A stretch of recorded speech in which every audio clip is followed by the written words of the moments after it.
आज Doubtnut app download करें। Doubtnut पर अपने सभी गणित, रसायन विज्ञान, भौतिक विज्ञान और जीव विज्ञान के डाउट्स का करो सफाया। बस प्रश्न की फोटो खींचो, एक ही प्रश्न को क्रॉप करो और तुरंत वीडियो सोल्यूशन पाओ। अभी डाउनलोड करें। नमस्कार दोस्तों, स्वागत करता हूं आप सभी का। आपका प्रश्न है, कारण बताइए कि पहला इसमें कह रहा है प्लेटिनम सोना एवं चांदी का उपयोग आभूषण बनाने के लिए किया जाता है। ठीक है। दूसरा कह रहा है सोडियम, पोटेशियम एवं लिथियम को तेल के अंदर संग्रहित किया जाता है। तीसरा इसमें कह रहा है एल्यूमिनियम अत्यधिक अभिक्रियाशील धातु है, फिर भी इसका प्रयोग खाना बनाने वाले बर्तन के रूप में किया जाता है। ठीक है ना। तो तथा जो चौथा है वे कह रहा है कि निष्कर्ष प्रक्रम में कार्बोनेट एवं सल्फाइड एस को ऑक्साइड में परिवर्तित किया जाता है। ठीक है ना। तो आइए हम एक एक करके सभी प्रश्नों के उत्तर को जानते हैं। ठीक। तो जैसा कि हमें इसमें जो पहला भाग दिया है कि ये हम प्लेटिनम, सोना एवं चांदी से जो है अपने आभूषणों को बनाते हैं। ठीक है। तो इसकी में जो कुछ इसके गुणधर्म होते हैं जिनके कारण, ठीक है ना, हम जो है इन धातुओं के द्वारा ही केवल आभूषण बनाते हैं। तो जो गुणधर्म है वे इस प्रकार हैं कि जो ये हमारे सोना, चांदी एवं प्लेटिनम होते हैं ये तन्यता का गुण रखते हैं। तन्यता अर्थात इनको खींचकर बहुत बड़े लंबे और पतले तार में परिवर्तित किया जा सकता है। दूसरा जो इनका गुण होता है वो होता है आघात वर्धनीय। ठीक है ना। आघात वर्धनीय मतलब जो ये हमारे पदार्थ हैं, वो ये हमारी धातुएं हैं, ठीक है ना, इनको हम पीट पीट करके एक आकार से दूसरे आकार में परिवर्तित कर सकते हैं। ठीक है। तथा जो तीसरा इसका जो महत्वपूर्ण गुणधर्म है वो ये है कि जंग के प्रति सुरक्षित होते हैं सदैव। ठीक है ना। जंग के प्रति सुरक्षित अर्थात इन धातुओं में कभी भी जंग नहीं लगती।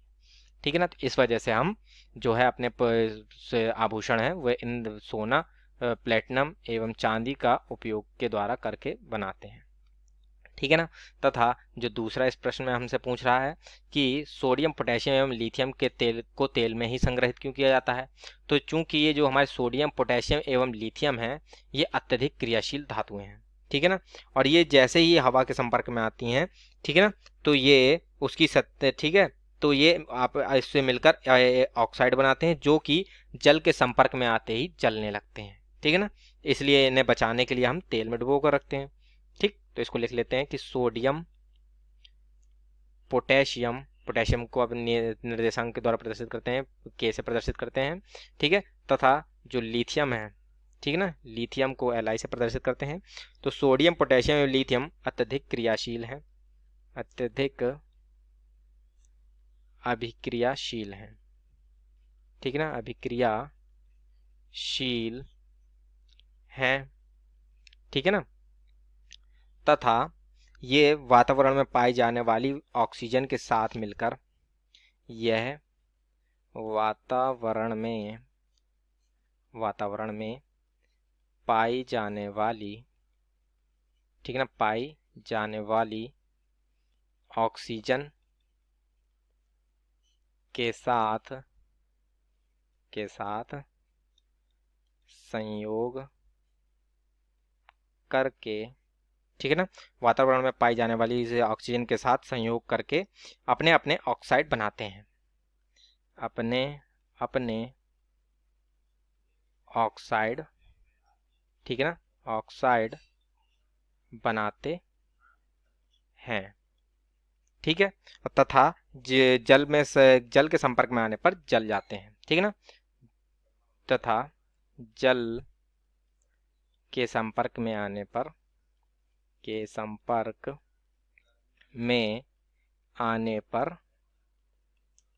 जल जाते हैं। ठीक है। तो इसलिए हम इनको जो है बचाने के लिए तेल में डुबोकर रखते हैं। ठीक है ना। इसीलिए इन्हें बचाने के लिए तेल में डुबोकर रखते हैं। इन्हें बचाने के लिए तेल में डुबोकर रखते हैं। ठीक है ना। तो इस प्रकार से हमारे दूसरे भाग का उत्तर पूर्ण होता है। अब तीसरे भाग का उत्तर देखते हैं। ठीक है ना। तो तीसरे भाग में हमसे कह रहा था कि जो हमारी एल्यूमिनियम है अत्यधिक अभिक्रियाशील धातु होती है, फिर भी इसका उपयोग हम खाना बनाने वाले बर्तन बनाने के लिए करते हैं। ठीक है ना। तो जो हमारा एल्यूमिनियम होता है वह एक शक्तिशाली एवं सस्ती धातु है। ठीक है ना। तो ये ताप का सुचालक होती है। ठीक है ना। ये अत्यधिक हमारी शक्तिशाली ठीक है, एल्यूमिनियम शक्तिशाली एवं, ठीक है, सस्ती धातु है, ठीक है, तथा ये हमारी जो है यह ताप का सुचालक भी है, यह ताप का सुचालक भी है, ठीक है ना। तो अर्थात इससे ऊष्मा का जो स्थानांतरण है बहुत ही शीघ्रता से होता है, ठीक है। तो ये अत्यधिक क्रियाशील भी होता है, परंतु ठीक है, ये आर्द्र वायु के संपर्क में आने पर इसकी सतह पर एक पार न की जाने वाली की जा सकने वाली, ठीक है ना, पार नहीं की जा सकने वाली एल्यूमिनियम ऑक्साइड अर्थात Al2O3 की परत चढ़ जाती है, और यह परत जो है आर्द्र वायु को क्रियाशील धातु के संपर्क में नहीं आने देती है, ठीक है ना। तो अतः जो धातु होती है उसको जंग लगने से बचाती है, ठीक है ना। तो इनके का इस वजह से जो एल्यूमिनियम होता है उसका प्रयोग हम खाना बनाने वाले बर्तनों में करते हैं, ठीक है ना। तो इसको लिख लेते हैं हम कि आर्द्र वायु के संपर्क में आने पर इसकी सतह पर के संपर्क में आने पर इसकी सतह पर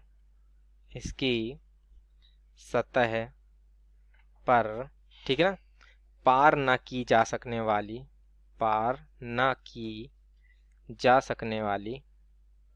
ठीक है ना, न की जा सकने वाली ऑक्साइड की परत, ठीक है ना, ऑक्साइड जो कि होता है हमारा Al2O3, ठीक है, की परत चढ़ जाती है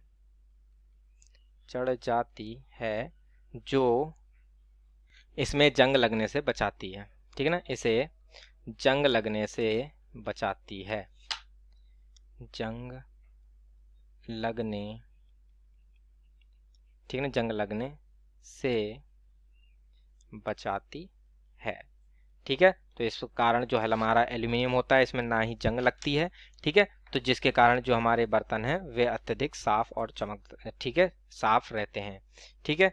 तो इस प्रकार से हमारे तीसरे भाग का उत्तर पूर्ण होता है, तथा जो चौथा भाग है, ठीक है, उसमें हमसे कह रहा था कि जो निष्कर्ष प्रक्रम में कार्बोनेट एवं सल्फाइड एस को ऑक्साइड में परिवर्तित किया जाता है, ठीक है ना। तो जब ठीक है ना, तो धातु कार्बोनेट और जो धातु सल्फाइड होते हैं उनको धातु में बदलना बहुत कठिन होता है, इसलिए हम पहले इनके धातु ऑक्साइड में बदलते हैं, ठीक है, तब उसे किसी हम अपचयन की सहायता से धातु में बदल सकते हैं, ठीक है। तो धातु कार्बोनेट को वायु की अनुपस्थिति में गर्म करके कार्बन डाइऑक्साइड को निष्कासित किया जाता है, ठीक है। तो इसके फलस्वरूप जो होता है वो हमें ऑक्साइड प्राप्त हो जाता है, ठीक है, जिसके द्वारा हम इसको अपचयित करके, ठीक है, अपनी शुद्ध धातु को प्राप्त कर लेते हैं, ठीक है। तो आइए हम इसको लिख लेते हैं यहाँ पर कि धातु कार्बोनेट और धातु सल्फाइड को धातु कार्बोनेट और धातु सल्फाइड, ठीक है ना, धातु कार्बोनेट और धातु सल्फाइड को, ठीक है ना, को धातु में बदलना कठिन होता है, धातु में बदलना, ठीक है ना, कठिन होता है, ठीक है। और ठीक है, इसलिए इन्हें पहले धातु ऑक्साइड में बदलना आवश्यक होता है, इसलिए इन्हें पहले धातु ऑक्साइड में परिवर्तित करना आवश्यक होता है, ऑक्साइड में परिवर्तित करना आवश्यक होता है, ठीक है ना, तथा उसे किसी अपचयन की सहायता से धातु में बदला जा सकता है, ठीक है। तो आवश्यक होता है तब इसे किसी अपचयन की द्वारा, ठीक है ना, अपचयन के द्वारा धातु में बदला जा सकता है, धातु में बदला जा सकता है, ठीक है ना। तो इस प्रकार से होता है। तो अब हम जो ये, ठीक है, तो जो हमारे कार्बोनेट है तथा जो सल्फाइड है, इनके लिए जो किस प्रकार से हम इसको परिवर्तित करते हैं इसको देख लेते हैं।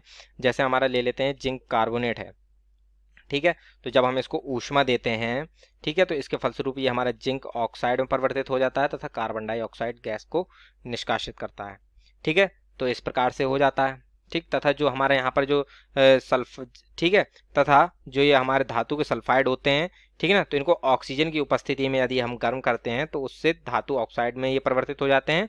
इससे गंधक और आर्सेनिक जैसी अशुद्धियां भी दूर हो जाती हैं। तो इसकी जो समीकरण होगी वो कुछ इस प्रकार से होगी, ठीक है। ये तो हमारा कार्बोनेट का हो गया, कार्बोनेट, ठीक है। और ये हमारा सल्फाइड के लिए देख लेते हैं कि जैसा कि हमने कहा था, जब सल्फाइड को, ठीक है, धातु सल्फाइड को जब हम ऑक्सीजन की उपस्थिति में गर्म करते हैं, ठीक है, तो इसके फलस्वरूप ये हमारे ऑक्साइड में, धातु ऑक्साइड में परिवर्तित हो जाता है तथा सल्फर डाइऑक्साइड गैस उत्पन्न करता है, ठीक है। तो इस प्रकार से होता है। तथा ये हमारी सल्फर होता है, ठीक है, ये, ठीक है।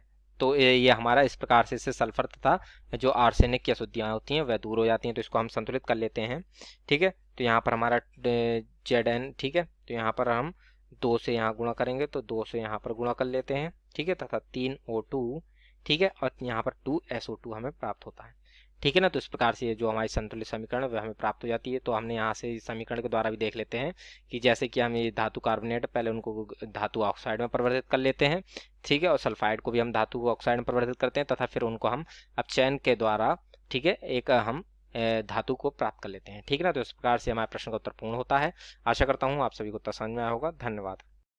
कक्षा 6 से 12वीं से लेकर नीट, IIT, JEE वो एडवांस के लेवल तक 1 करोड़ से ज्यादा छात्रों का भरोसा। आज ही डाउनलोड करें डाउटनेट ऐप या व्हाट्सएप करें अपने सारे डाउट्स 8400 400 400 पर।